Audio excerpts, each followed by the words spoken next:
Thank you for joining us here on Big Hearted Indy. So I'm going to throw it over to Greg, who knows these guys the best, to give us a little insight into our guests and why they're here. So take it away, Greg. Thanks, Chris. And it is a great honor to be with Andre and Ken this morning. It truly has been a friendship that's blessed me. And I still remember those initial days when I first met you, Andre, through our mutual friend and your pastor, Kyle Dickerson, there at the Java coffee house. Little did I know that it would lead me down a beautiful rabbit hole to other coffee houses and others. So you never know with one coffee house to another. But your story is so compelling. And then you said, you got to meet my co-founder, Ken Julian. Yes. Ken, who founded years ago, Julian Coffee. And I'd already been a great consumer of Julian Coffee because I've been at Costco for quite a while, ever since Sam's moved away. And I said, I got to go to Costco. And lo and behold, before I met Ken, been enjoying your coffee. But your story goes well beyond coffee. It's about friendship that transcends race, transcends background, socioeconomic, and just upbringing in a beautiful way. And I'd like us to dive into that a bit. But before I go into what your friendship has now meant as you've brought business to life to help restore through sacrifice what God's doing in the world, using coffee as a vehicle towards that. Andre, I'd like to start with you, and then we'll turn to Ken. Just a little bit of your own personal, individual story leading up to the time when God put you here in Indianapolis and before you met each other. So, Andre, take it away. Introduce yourself and tell us a little bit about your story. Yeah, happy to share. Firstly, thank you guys for having us. Happy to be here. Really excited to just kind of share our stories and go a little bit deeper. I was born in St. Louis many moons ago. I have a twin brother and grew up in East St. Louis. And in that time period of East St. Louis, just really one of those fond memories of community. And fast forward from my upbringing in East St. Louis to having played sports, athlete for sports. I really found athletics to be like my sanctuary, place of expression. I'm very competitive, extremely competitive. One of the things I could say about myself. And went to Northern Illinois University, met my wife there. I have 3 daughters. We lived in Chicago for about maybe a decade. I love Chicagoland, lived in Hyde Park, west suburbs, and which led us to here. We moved to Indy in 2012. And so I think it was after our second baby, my wife's like, I want to get closer to family to allow us to get that support that we needed. And so we moved here in 2012. Fast forward to 2016, had a consulting practice, spent about maybe over a decade in corporate marketing, have a career in marketing at the executive level. And it was actually around that time I was on site downtown at Viral Launch, one of my clients. I was had my consulting practice at the time. And there was a big debate about who had the best coffee in town. And so that debate led to the origin story of how I met Ken. That's beautiful. So growing up in East St. Louis, East St. Louis gets a bad rap. It does. Tell us a little bit about that community at the time. Dispel any myths there.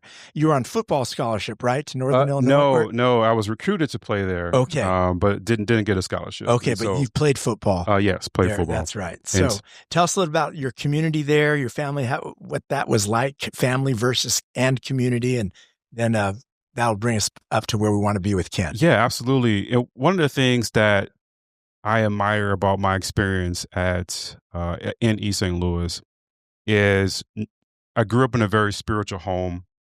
My father being at the time a minister, my grandfather being a bishop, and so very strong spiritual upbringing that I had.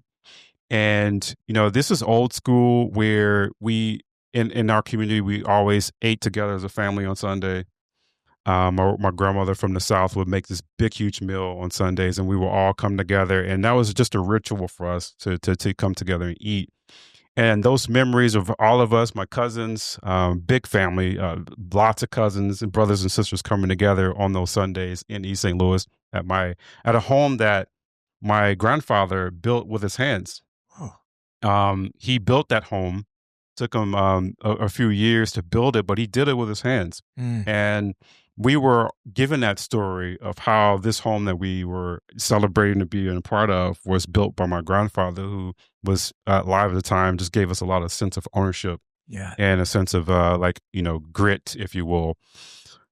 One of the things that I think stood out is, as I was growing up in East St. Louis, yes, we had, there was a lot of crime gangs and things like that around us. Which is usually what people, when they hear about East St. Louis, is murder capital. It's, a very violent place. But my experience was, yes, that existed, but within our community, that was like one of those things where we were, I think, insulated and sheltered from that. Surely I had opportunities to join gangs and get into that sort of things growing up. But my late uncle, Clarence Guthrie, he created this program in East St. Louis that was sports related. And it was a summer program that would allow for the kids to go to any of the schools that were open gym, and you can go play basketball. You can go play like different sports and athletics that they had going on. And it was a way for us to get engaged in the summers, gave us things to do, which really afforded us opportunities to stay activated and engaged within these activities instead of what could have been the opportunity, which would be, if you don't have those programs, then what do kids do, right? And so some powerful role models. Yeah, so we had very powerful role models, very strong sense of what I call grit, identity, purpose, due to the external circumstances around us. So it was like I wanted to prove people wrong. It's like that chip on your shoulder, if you will. And so that allowed me to use that as fuel to make something of myself, if you will. Amen. Thank you so much, Andre. Well, Ken, you have a bit of a different story here, but would love to hear the good, bad, and ugly of growing up and where you're from and what brought you to that point where ultimately we'll get to you and Andre connecting. Yeah, I grew up on the west side of Indy. My grandparents and parents all grew up in Drexel Gardens, which is a small little low-income community near the airport, or at least the old airport. So that's where they grew up. My mom had me at a very young age, at the age of 16, so which was very problematic back in 1967. Wasn't well accepted to be pregnant and be in high school. So my mom was very sacrificial with that. Went to Ben Davis High School. Finally escaped the west side. I now live in Westfield just a few years ago, but I grew up on the west side for all those years. Very active in sports, played basketball and tennis, very competitive. Like Andre, we've had a few competitions. We won't talk about them today, but but it was always motivated by sports, very competitive, very disciplined. So I wasn't a great athlete early on, but I practiced all the time, and I was kind of a late bloomer. And then I just remember kind of in my high school years just being motivated to go to college and be successful. I was the first person in my family to go to college. Wow. And then it goes to like my senior year, my 18th birthday. I remember my mom made a cake, and it had a caramel house on it. She drew a caramel house, a Mercedes, and a dollar sign or something. So that kind of tells you where I was all about the money back then. So thank God I gave my life to Christ later and kind of changed that perspective. But I graduated from Indiana University, marketing degree, and then was in the soft drink industry for my first 3 or 4 years, kind of worked my way into management. And then I got into medical sales for about 15 years after that. Medtronic was my last job with that. So in 2004 is when I started Julian Coffee Roasters. A couple years prior to that, I was looking to possibly get out of corporate America, medical sales, and I had an entrepreneurial spirit. So I was looking at food and beverage type opportunities, and none of them panned out. So I started roasting coffee at home, setting off the fire alarms. My little 2-year-old son was putting on his fire suit and everything to put out the fires. That's great. Kind of where I started. But and then I went to a big coffee convention, the Specialty Coffee Association in Atlanta in 2003. came back with 2 coffee roasters, got a warehouse on the west side of Indy, and that's kind of where Julian Coffee was born. And then about a year after that, we purchased a cafe in downtown Zionsville called Eagle Creek Coffee Company. It's now Rosie's, but and we had one on the east side at Fort Bend, across from the Finance Center, and then we had one for about 10 years at Traders Point Christian Church, which is our home church. But Right. so been out of the cafe business since 2012, concentrating on wholesale business, and then luckily I connected with Andre quite a few years ago and became friends, and now we're business partners. Yeah, you mentioned your 2-year-old, but tell us a little bit about your family and what they're up to. Yeah, so I got my son's now 27. Time flies.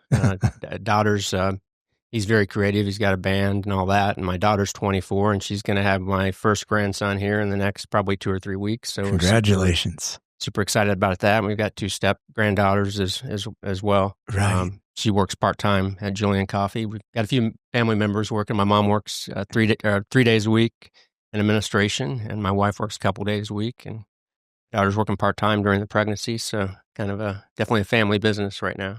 That's great. Well, take us now to how this friendship formed. You stood up Julian, you were starting to grow, and God brought Andre into your life. Guys, play back with each other how that friendship has formed.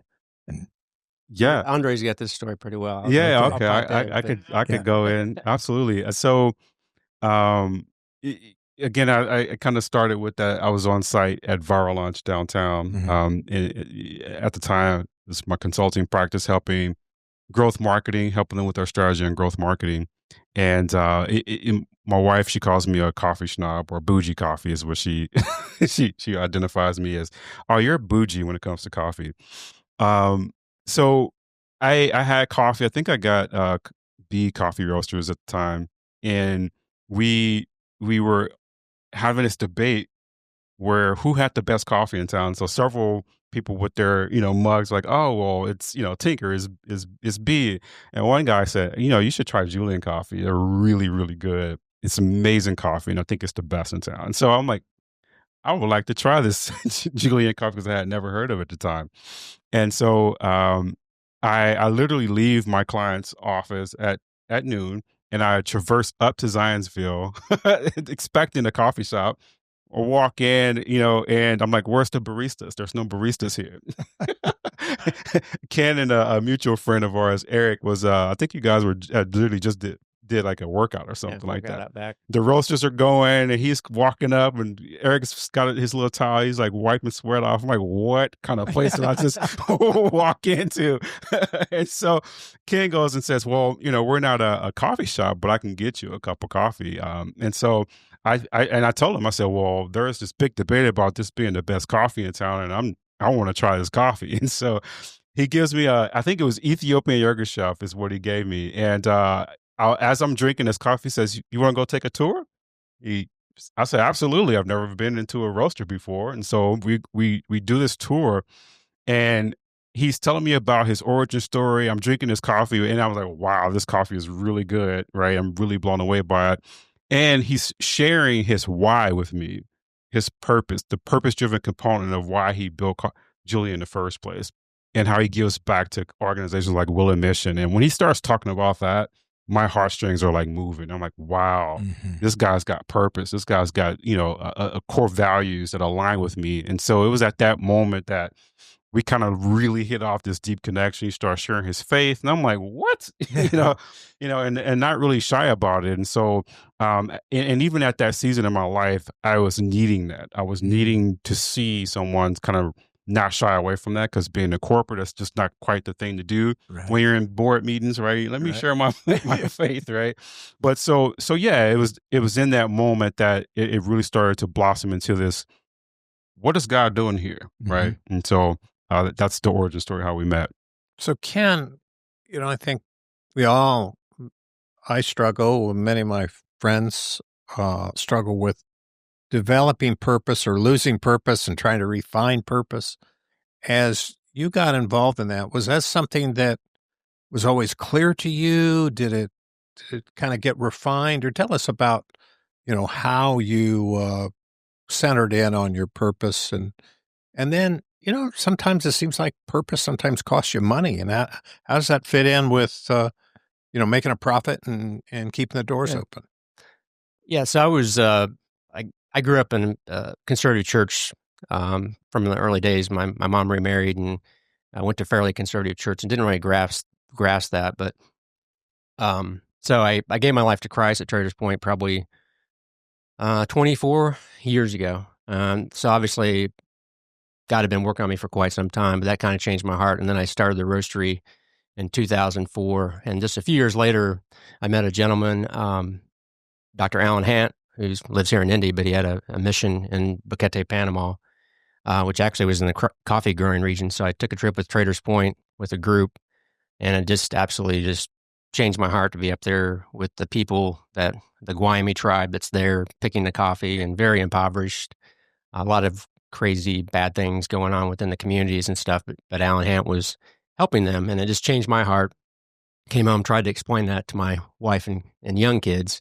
But the next year, I actually led the same trip to Panama, and it changed my wife, and it certainly changed my children. And I think that was probably one of the biggest impactful things I've done for my kids, was taking them to Panama, because they're very compassionate and caring and love helping people.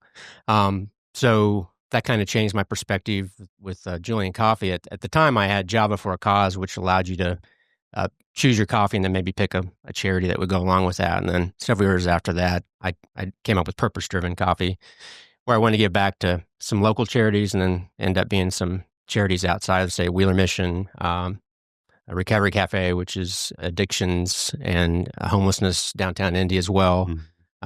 I got connected with a gentleman from Honduras who grew up in an orphanage called Micah Project. Yeah, I took my two girls So down there. Friends of mine from St. Louis were supporters, and I think he maybe came from St. Louis. What was your friend's name in Micah Project? Darwin Pavone. And I think it's Michael, I forget his last name, but he was the guy on site that started the Micah Project. My friend was Drew Smith, whose father really started Sweet Tarts, and fascinating guy. Yeah. So we've been supporting Micah Project for several years, and we hooked up with Africa Outreach USA. A gentleman lives here, runs that. We actually built a sport court in Victoria Falls, Zimbabwe several years ago, which came with gender identity or gender equality, AIDS, education, all those types of things. But early on, it was like, hey, I want to give back. And it's like, oh man, I actually have to be successful and make money to be able to give back. So, Right. But fortunately, we've had a lot of success over the last decade, 12 years in growth after I got out of the cafe business. And so we're able to help consistently our charity partners. One other partner is SLED, which is on the east side of Indy, which helps men and women transition from prison, gives them a home, gives them job education, and try to get them back on our feet. That's one of our fairly new things. But it's beautiful. I can tell with how God had led you why you and Andre connected now with this new venture. Why don't you describe? I mean, Ken's wearing the swag and Andre's got this feel, but tell us a little bit about that and what your vision for that is. And also, Ken, just about Julian too, how you see these two working together and your vision for the future with what you're up to. Yeah. So when we originally, again, we met in 2016, and I was helping Ken had my consulting practice, helping Ken with marketing. He had Zombie Joe Coffee, I believe, at the time, and it was a new line item for him. And so we put our skills together on that particular product. And as we grew our friendship, we started to really, I think, go deeper into impact and how the ways in which we can actually have impact with coffee. I'm bringing a lot of technology background, Ken with the coffee and sales. And so it was actually one day I was praying, and I asked God, I said, God, you give me all these skills and tools. Before I leave this planet, how can I want to have the greatest level of impact. And, I want you to give me an idea that I could take these tools, not to just make money, but can make money and provide high level of impact. And the idea of CoinCoffee came to me. And it was through prayer and fasting, actually. And then I shared that idea with Ken. I was like, hey, man, I got this idea about how we could, come together with coffee and technology at the time, actually leveraging blockchain technology is the original core that we were thinking. And he said, yeah, let's do it. Right. It was kind of like the origin. Now we've since evolved, but in that evolution of that idea was always at the root of it is how can we have a huge impact in the community leveraging technology and coffee was our kind of core that we started with. And I think it's important to share that one of the things that Ken and I were really wanting to hone in on is how do you do impact in a very, I would say, efficient way. Mm-hmm. And when we got accepted into the Praxis Fellowship and gone through the in-residency program, it was literally, I think, at that moment that both Ken and I said, wow, this is how you you do high impact. And so CoinCoffee we've had in this current version is really about, coming alongside mission-driven brands and nonprofits to help them drive revenue through coffee collaborations that their friends love and share. And so it's through these coffee collaborations that we do, which allows us to give back to these particular causes through these coffee collabs. That's wonderful. And give us an example of a nonprofit that would develop their financial wherewithal, leveraging what you're bringing to the table. Yeah, absolutely. So, we've partnered with a local nonprofit called Kids Voice Indiana, who is focused on, providing advocacy services, legal services to children who are, coming to the system, whether it be through abuse or paternity, and they provide this advocacy program. And so we provide up to 33% of the revenue goes back to Kids Voice. And so through that coffee collaboration, we're able to partner with Kids Voice. We did this coffee collaboration where they got to come to the roaster. We dialed in on a coffee specific for them that they got to choose. We designed the coffee packaging, the messaging, and the beautiful thing about this is that it allows for Kids Voice to have a product that they can push to their community. And it's like one of those things where if I already have coffee and I want to give back to Kids Voice, I could purchase this coffee knowing that proceeds is going directly to Kids Voice. That's such a beautiful model. I know, Don, So I was a business guy for a few years, and it's tough out there. I mean, it's dog eat dog, right? Absolutely. I guarantee you Costco doesn't say, oh, whatever you'd like to charge, that'll work for us. Yeah. Right? No, they don't. And, Medtronic, that was a pretty prestigious, kind of one of the top sales jobs in the country, doing medical device, et cetera.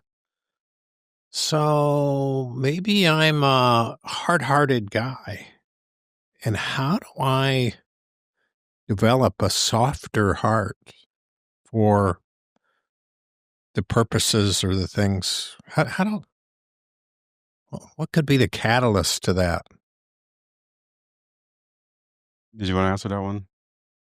I think just being introduced. I mean, just like I was introduced going to Panama and serving. I mean, serving and helping people feels so good when you do it. But many people get so busy in life, I feel, that they don't get that opportunity. But it takes an invitation from somebody, to do those types of things. So for me, with coffee, it's as simple as coffee. A lot of people have it on their counter every morning, and if they do have a heart to help a certain organization, it's like, why not buy this coffee? It's got their logo on it. You're reminded of it every morning.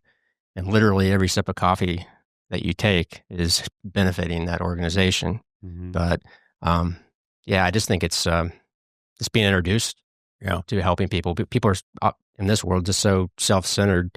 A lot of people are, and they're just so busy worrying about themselves. So to serve, to say yes. People are going to present things to you, and, it's easy to just say, oh, I'm too busy, right? My kids are in travel sports, but blah, blah, blah, blah, blah. So to say yes, obviously you'd never been to Panama, to at least be open to a new experience. And it sounds like both of you benefited from kind of leveling up your peer group. You were around compassionate people. You were around, some people perhaps at the church, et cetera, that had a heart for missions, or you ran into a missionary that truly kind of demonstrated the love of Christ. Sounds like those are probably some things that we all need to kind of look at as to what we can do. And one of the things that you've brought to the table for Citizen 7 is offering guys a chance to go on a mission trip next year, and to see how that continues. I thought that was a beautiful model of how people's hearts could be captured once they go on a trip like that. We believe that camps and mission trips are two real catalysts. When you talk to people about their journey, a lot of times, they've had an experience that the good Lord used that vehicle, but also they went and served. For me, it was microfinance in Dominican Republic with Opportunity International. To others, I know, Mission to Ukraine, or other people, Homes of Hope. But one of our, initiatives was that we are challenging. We know that people sometimes they look at their budget and go, I can't spend $4,000 or something to go travel. So we subsidize that. And in an effort to get a few more, we can't take them all, but try to get people, they're going to Costa Rica in January to build homes for people that have never had a home over a roof over their head. So excited about that, and partnering with a guy named Jeff Williams at Spry Brands, who is also scholarshiping some of these people. Yeah, we'd love for your story there, but go ahead. I will say, just in the last, being introduced to Greg and being part of the Praxis has been kind of eye-opening to me in the last 9 months, because, having a purpose-driven coffee company and giving back to local charities and charities abroad, I felt like that was redemptive, but I didn't truly understand the full redemptive impact from your employees, your customers, and then the community.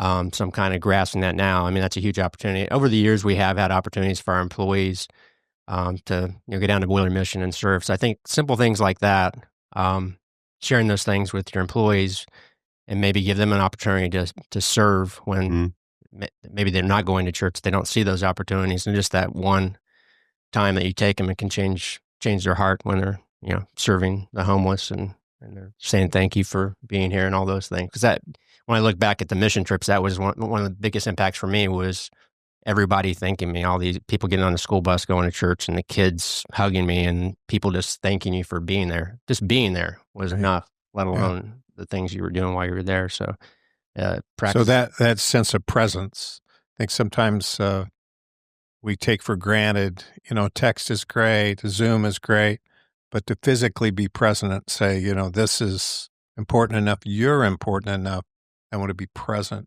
with you. Yes. I think another thing you said you did is you brought your kids. Is that right? I took my kids to Panama. Yeah. It was. And, a couple of people that I know, boy, they, in terms of, you ask them, what's a game changer? And that is, take your kids on a mission trip, because they not only experience it, but you get the opportunity to have that dialogue and hear the questions that they have, or the observations, and what a rich bonding time from a parent and a child. I will say, to go on with that, my daughter, who was, I think, 6 when I took her to Panama, we were on a bus picking up families to come to church, and these kids were coming out of basically mud huts, just very impoverished, but they all had smiles on their face, and my 6-year-old daughter had tears running down her face. Wow. It was just amazing. Yeah, that's way to go. Well, that's a great segue into where I want to take us in the remainder of the conversation. We've talked a lot about the what's. Taking your kids on a mission trip is a how, but I'd like to focus more on how. Like, for example, in the heat of business battle, how have you remained friends? I mean, what are the practices that you've had to learn, or humble yourself in front of each other, or love each other, in order to maintain that friendship while running business together? I'm gun shy. Business with friends, you say, I'm going to lose my friends, my friendships. But what kinds of practices? Tell us a bit about that dynamic, how you've worked through challenges together as friends. That's a very good question. And I'll start with what I've learned now, as far as at least the vocabulary that I've learned. It's something that we've kind of embodied over the years. But I've just recently, Darren Ho actually helped me to kind of articulate this, but it's really the core values alignment. Both Ken and I have similar core values, And at the root of both of us is that spiritual component. Is that we value spirituality, we value God, we value our faith. Mm-hmm.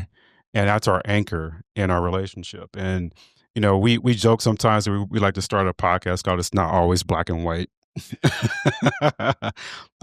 Because there are, even when it comes to socioeconomic, political, we don't see eye to eye on every single thing, right? We have disagreements and we see things differently. Mm-hmm. But we know at the end of the day, and even if we disagree, we know that the core of our friendship isn't about agreeing on everything. Right. And it's that spiritual component of what brought us together is what keeps us anchored. Wow, that's beautiful. Yeah. Okay, Ken, you can rebut or give us No, more I mean, flavor I here. agree with all that. And just I think we're both on wanting to grow. I mean, my faith just tells me I want God to keep molding me, and I want to finish strong and all those things. So I think we're on the same page there. We both have a heart to not only grow companies and be successful, Right. but to now use the word redemptive much more.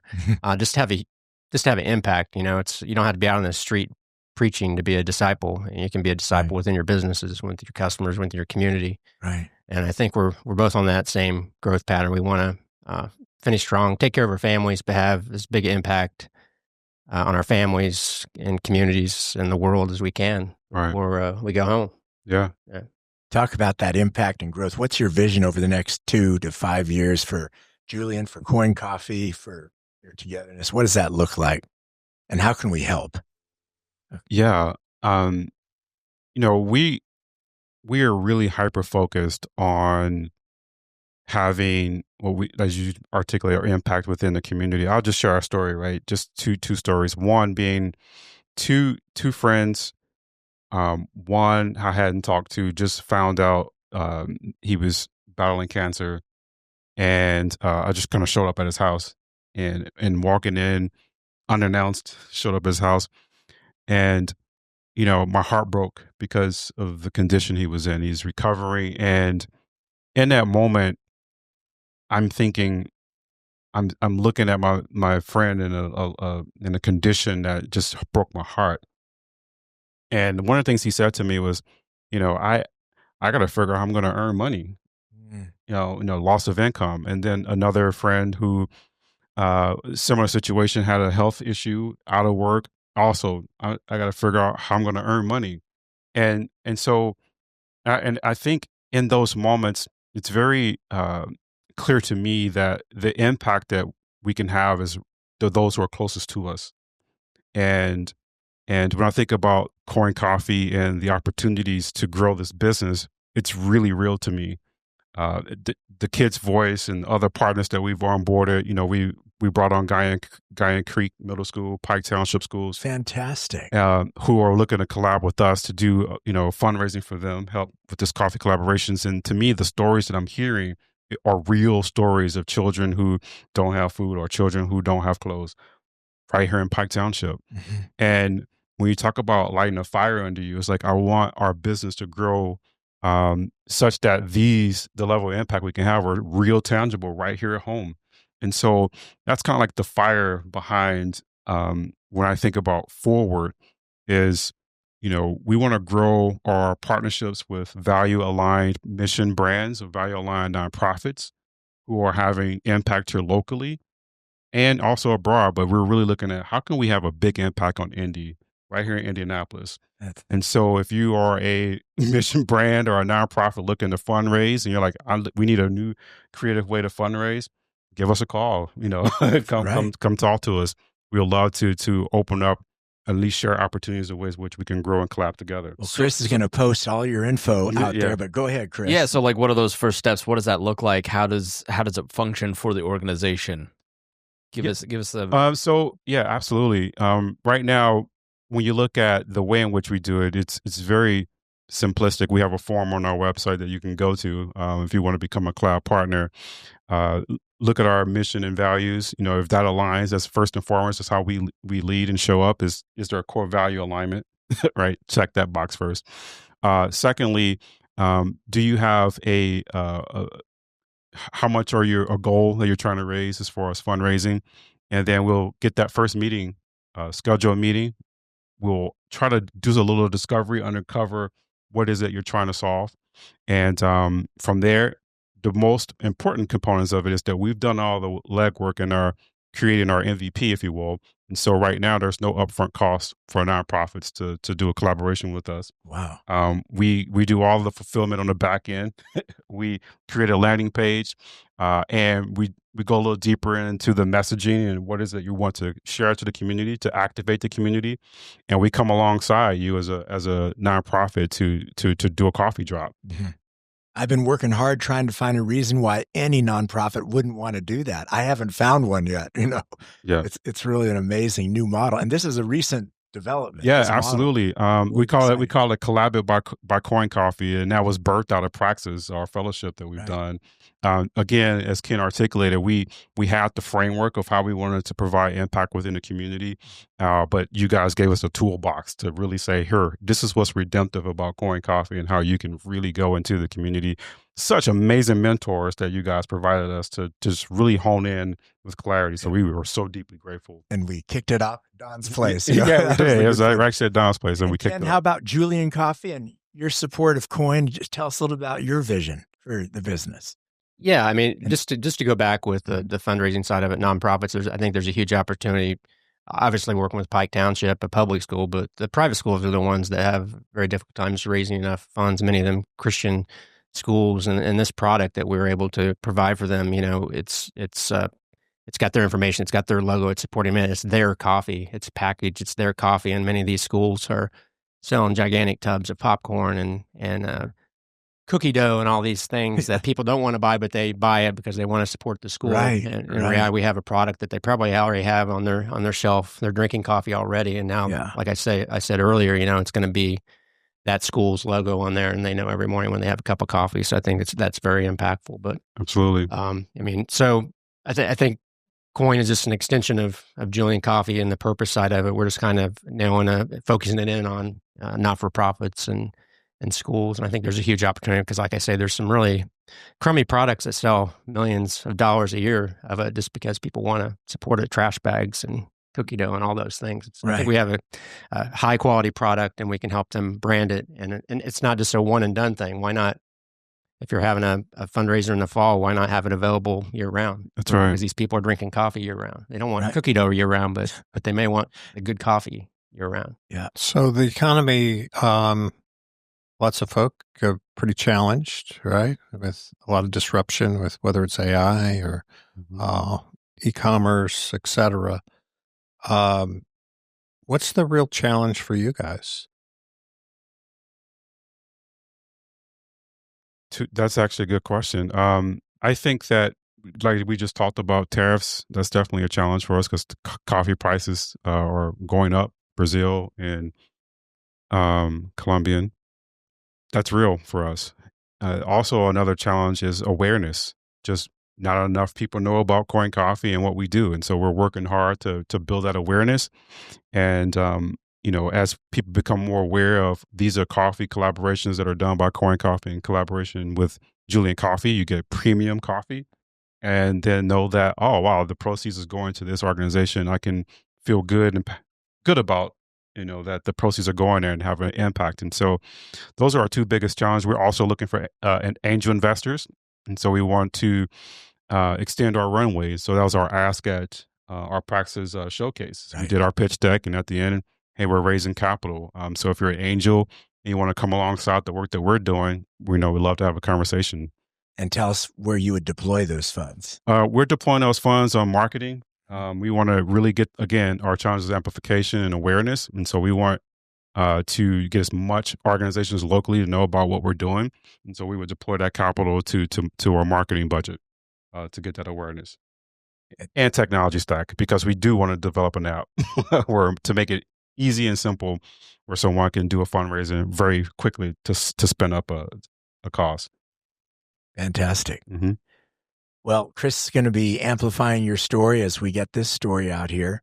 Any final thoughts? The audience for Citizen 7 is older, younger, racially diverse, mostly business people, but others who are not-for-profits. But everyone seems to have a desire to have purpose and to seek friendship.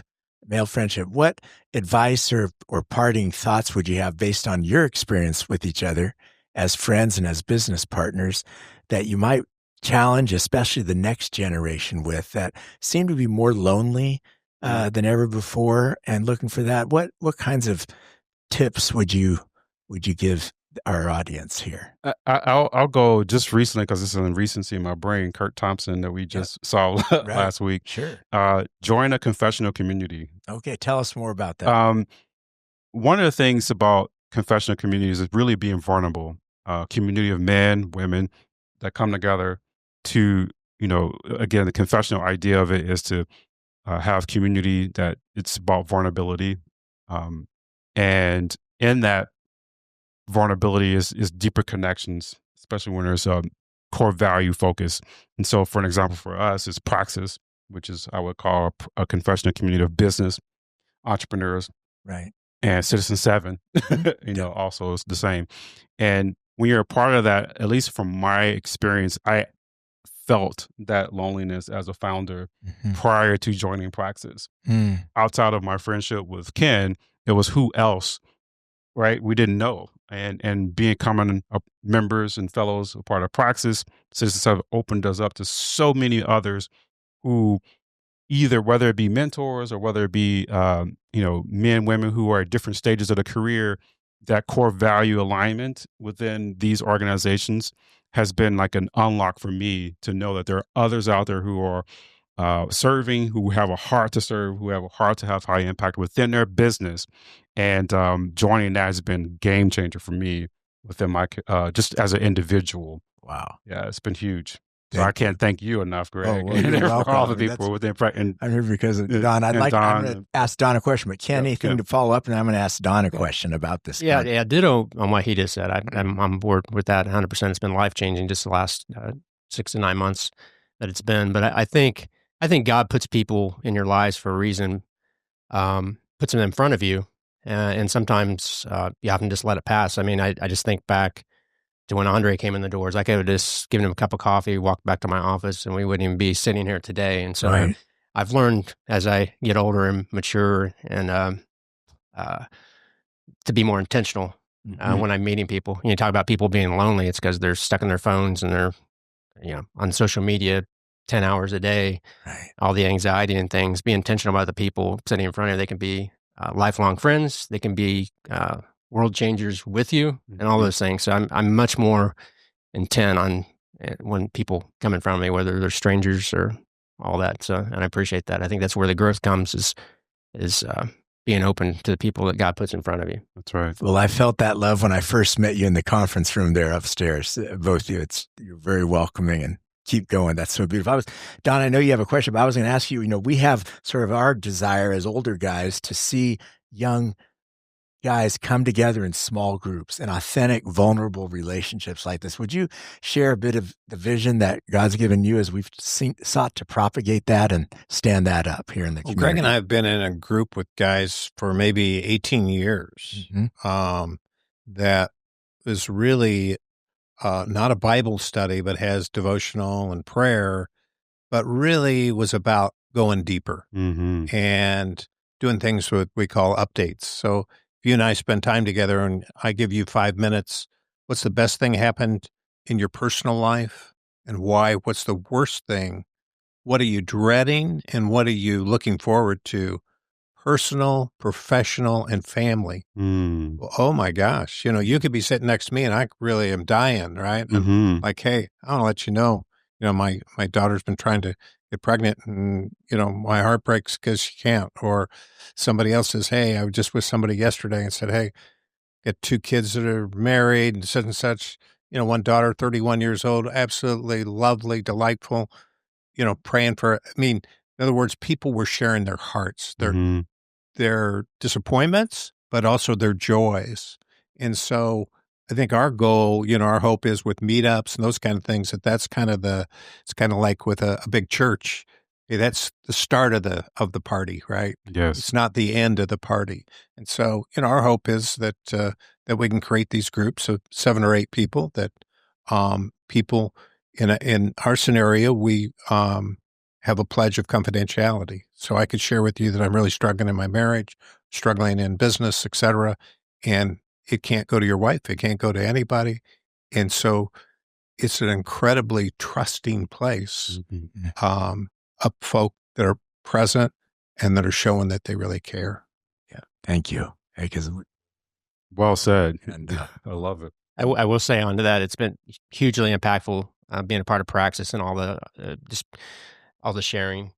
Longings and grievings. But what coming to mind is being involved with the church and small groups. We have an awesome life group that we're in at Traders Point, but I was much more vulnerability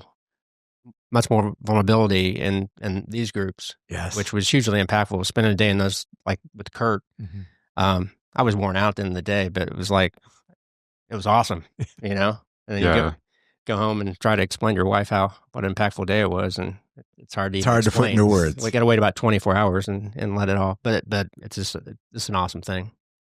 Well, one thing I heard in that whole concept of agency, of it isn't coming to you. That mentor's not coming to you.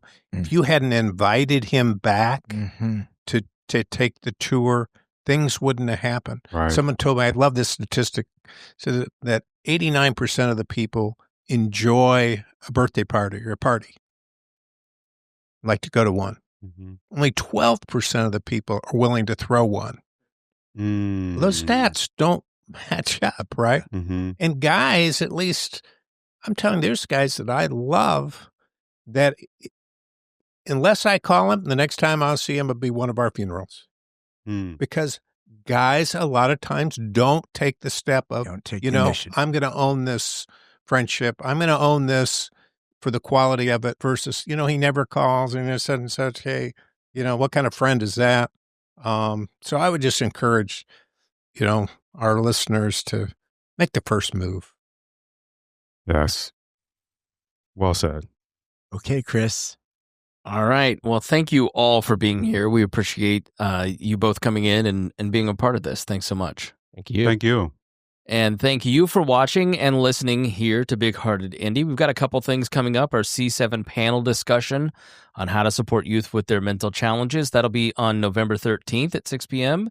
at Cohatch Stables. And then we've also got the C7 Outdoor Conversations, Building a Business with Purpose, that is led by Andrew Harder on November 14th from 3 to 4:30 at Broad Ripple Park. You can find both of those at citizen7indy.com. This will probably be after the Mitch Daniels Coffee and Connections, which is on November 4th, but She's sold out. Sold out. Yeah, you can't come anyways. You got to get on that email list early, which is really, I think, incredible that this event is sold out and things are really seem like they're congealing. And I don't know if congealing is the right word. That's probably the least attractive word I could have used on.